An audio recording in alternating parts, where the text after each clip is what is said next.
Welcome to Penrose Learning, where we make understanding easy. In this video, I will explain how to use Apple Pay on PlayStation. Since PlayStation does not directly support Apple Pay, we will explore a clever workaround. This involves linking your Apple Pay account to a virtual card or a PayPal account, which can then be used on the PlayStation Store. It is a straightforward process that allows you to leverage Apple Pay's security for all your gaming purchases.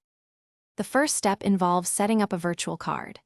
Many financial apps and digital banks, such as Revolut or Privacy.com, allow you to generate these secure, temporary card numbers.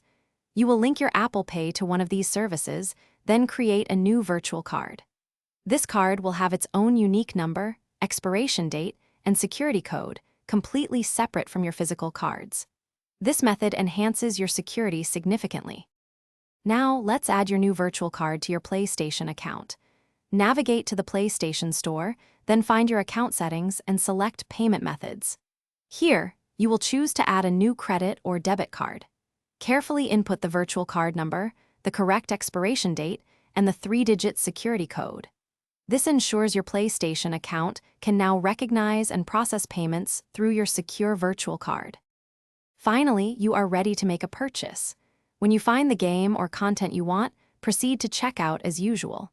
At the payment screen, simply select the virtual card you just added to your PlayStation account.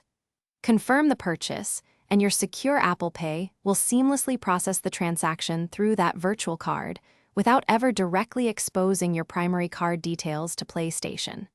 Enjoy your new content. Thanks for watching. If this was helpful, leave a like and consider subscribing. See you next time.